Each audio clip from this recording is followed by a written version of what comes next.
हाल है दोस्तों। एक भगवान की भजन सुनाने जा रही हूँ। हमारे यूट्यूब पे स्वागत है। लाइक करना, सब्सक्राइब करना नहीं हो तो आप फुल वीडियो हमारे देखा मौका लगाए कि हमारे वीडियो देखिए। स्वस्थ रहें, मस्त रहें, अपने अपने घर में व्यस्त रहें। धन्यवाद। मौका लगाए कि हमारा वीडियो देखें आप सब। सुना सखी राम जी बन से आई गए। सुना सखी राम जी बन से आई गए। सुना सखी राम जी बन से आई गए। जौनी सड़किया पर दुबिया झुरानी, जौनी सड़किया पर दुबिया झुरानी। दुबिया हरेर भई राम के पग से।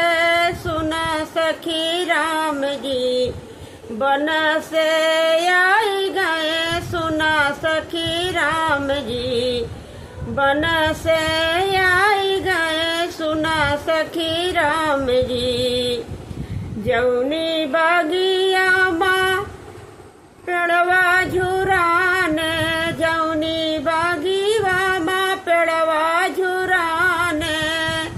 पतावन झापक लगे राम जी के आए से। पतावन झापक लगे राम जी के आए से। सुना सखी राम जी बन से आई गए। सुना सखी राम जी बन से आई गए। जौने ही पेड़ में फल नहीं लागे, जौने ही पेड़ में फल नहीं लागे। ममवा फर के लटक गए घवद से। सुना सखी राम जी बन से आई गए। अमवा लटकी गए फर के घवद से। सुना सखी राम जी बन से आई गए। सुना सखी राम जी बन से आई गए। जौने कुआं नाम पनिया नहीं है, जौने कुआं ना गईले सुखाई।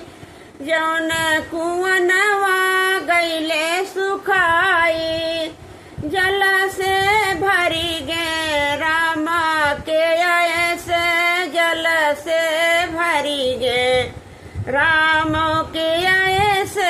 सुना सखी राम जी बन से आई गए। सुना सखी राम जी बन से आई गए। सुना सखी राम जी जौनी महलिया माँ दियना न जलतू है। जौनी महलिया माँ निजू अंधियरिया।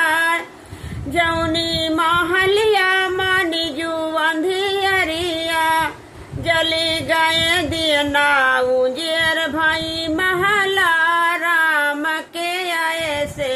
जली गए दीपक उजेर भई महला राम के आए से।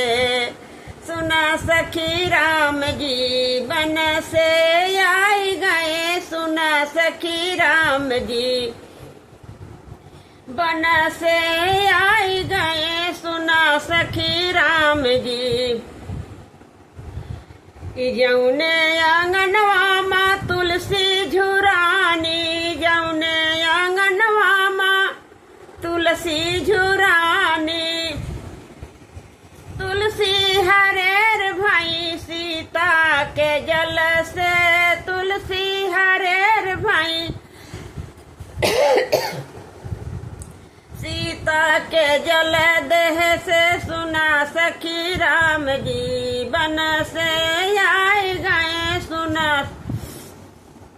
सखी राम जी बन से आई गए। सुना सखी राम जी, बन से आई जाए सुना सखी राम जी।